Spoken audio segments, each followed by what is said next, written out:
में तैयार होना है। मैं आपको कॉल दूंगा, ज्यादा नोटिस नहीं दूंगा। कॉल तब दूंगा जब जो मेरे मुखालिफ हैं, जब वो समझेंगे कि इमरान खान पीछे हट गया है, मैं तब कॉल दूंगा। और कॉल तब दूंगा जब मुझे पता होगा कि मेरी एक गेंद से तीनों की विकेटें गिरेंगी। बिस्मिल्लाहिर्रहमानिर्रहीम। मुअज़्ज़ज़ नाज़रीन, इन कैमरा सेशन में खुश आमदीद। इमरान खान ने हकीकी आज़ादी मार्च फ़िलहाल मौखर कर दिया है। क्या अब उन्हें एतमाद नहीं है कि लोग बाहर निकलेंगे, या ये तशवीश है कि वो इस्लामाबाद की जानिब निकल भी खड़े हुए तो वफाकी हुकूमत इनके कारकुनान को 25 मई के लॉन्ग मार्च की तरह ट्रीट करेगी। आज़ादी मार्च के मौखर होने पर इस्लामाबाद में चमगोइयाँ शुरू हो रही हैं। इन चमगोइयों में जो सर फहरिस्त है वो ये है कि इमरान खान को किसी जानिब से ग्रीन सिग्नल का इंतज़ार है, जबकि दूसरी जानिब एक तबका ये भी कहता है कि पार्टी के अंदर PTI की सीनियर क़यादत अभी लॉन्ग मार्च की मुखालफत कर रही है। कुछ ज़राए का कहना है कि पंजाब से PTI हुकूमत को आज़ादी मार्च के लिए तावन मिलने की उम्मीद न होने के बराबर है। पंजाब हुकूमत की जानिब से लॉन्ग मार्च में अदम तावन का खौफ इमरान खान को यकीनन लाहक था, क्योंकि पंजाब में PTI अरकान असम्बली को तहफ़्फ़ुज़ात थे कि पंजाब में अक्सरियत तो उनकी है, लेकिन 10 सीटों वाली जमात का वज़ीर आला पंजाब के तमाम अज़ला पर डेवलपमेंट के फंड्स अपने तौर पर जहाँ जी चाहता है लगा रहा है, लेकिन उन्हें प्रॉपर हिस्सा नहीं मिल रहा। बुनियादी इख्तलाफ यही था जो काफ़ी हद तक ख़त्म हो गया है। अब इख्तियारात का फ़ैसला तो इस तरह कर दिया गया है कि PTI के मियाँ असलम इकबाल को सीनियर वज़ीर बनाकर 90 शहराए कायद-ए-आज़म पर सेक्रेटरीट बना दिया गया है, और चौधरी परवेज़ इलाही 8 क्लब रोड पर बतौर वज़ीर आला खिदमात सरअंजाम दे रहे हैं। क्योंकि क्लब रोड पर वज़ीर आला सेक्रेटरीट में PTI के अरकान को कोई पूछता नहीं था, बल्कि हर वक्त वहाँ गुजरात और मंडी बहाउद्दीन के लोगों का तांता बंधा रहता था, जिस पर PTI के अरकान पंजाब असम्बली खासे जिज़बिज़ होते।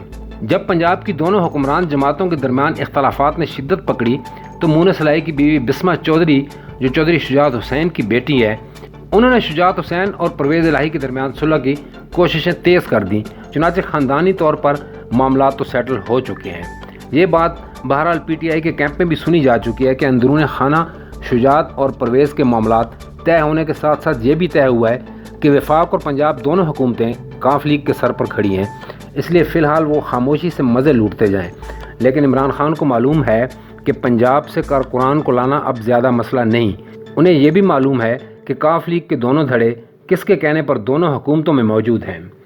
नाज़रीन, असल खबर जिससे आप बेखबर हो सकते हैं वो है इस्टेब्लिशमेंट का वो धड़ा जो इमरान खान का हामी है, वो भी PDM के कैंप की जानिब झुका हुआ है। इस धड़े ने वफाकी हुकूमत से बेहतर ताल्लुकात बनाने के पैगामात भिजवाए हैं, लेकिन वज़ीर-ए-आज़म शहबाज शरीफ की ऑडियो लीक कॉल ने इन कोशिशों पर पानी फेर दिया है। और ये ऑडियो लीक जानबूझकर सिर्फ इसलिए की गई है कि नून लीग और इस धड़े में कुर्बत न बढ़ पाए। इससे किसे ज़्यादा फ़ायदा है ये बताने की ज़रूरत नहीं है, क्योंकि कुछ और कॉल्स भी मौजूद हैं जो इस धड़े के लिए मुफीद नहीं और वो मौजूदा हुकूमत से फैज़याब नहीं हो सकते।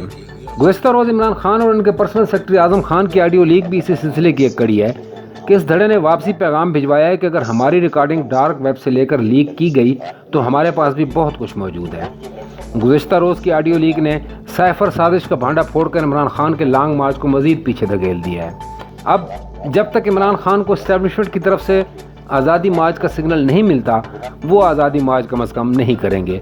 दूसरी तरफ इसहाक डार के वज़ीर ख़जाना बनने से इस्टेब्लिशमेंट से इमरान खान मज़ीद नाउमीद हो चुके हैं, लेकिन वो अभी भी मायूस कतई नहीं हुए।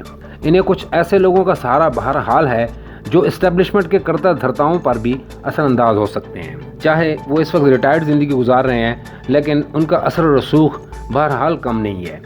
इन्हीं ज़राए का पार्टी की सीनियर क़यादत के लॉन्ग मार्च पर इख्तलाफात के हवाले से कहना है कि PTI के बाद सीनियर तरीन पार्टी ओहदेदार आज़ादी मार्च के हक़ में नहीं है। इनके पेश नज़र इस्टेब्लिशमेंट की नाराज़ी समेत वफाकी हुकूमत का वो सलूक है जो 25 मई को PTI कारकुनान के साथ किया गया, चूँकि राना सनाउल्लाह ने लॉन्ग मार्च को रोकने की गर्ज से इस्लामाबाद के तमाम रास्ते मुकम्मल सील करने का प्लान तैयार कर रखा है। हत्ता कि KPK से आने वालों के लिए अटक पुल के पार भी मनसूबाबंदी तैयार की जा चुकी है। इस तमाम सूरत हाल में सीनियर क़यादत का ख्याल है کہ لانگ مارچ فی الحال مؤخر کرنا ہی بہتر ہے۔ البتہ پی ٹی آئی میں کچھ لیڈر ایسے بھی ہیں جو ہر حال میں آزادی مارچ چاہتے ہیں۔ پی ٹی آئی کے بنیادی ارکان انہیں پیراشوٹرز کہتے ہیں، اور یہی پیراشوٹرز عمران خان کے بہت نزدیک ہیں۔ ان میں کچھ تو وہ ہیں جو ہر سیاسی پارٹی سے ہو کر پی ٹی آئی میں آئے ہیں، اور کچھ پر الزام ہے کہ وہ اسٹیبلشمنٹ کی پے رول پر ہیں۔ آزادی مارچ پر زوردار قسم کا دباؤ وہ آڈیو ہے جو عمران خان اور اعظم خان کے درمیان سائفر کو سازش بنانے کی منصوبہ بندی پر لیک ہوا ہے۔ اس آڈیو کا عمران خان کو پہلے سے معلوم تھا، اور اس سے زیادہ خطرناک آڈیو بھی موجود ہے جسے پی ٹی آئی کی سینئر قیادت کو سنایا جا چکا ہے۔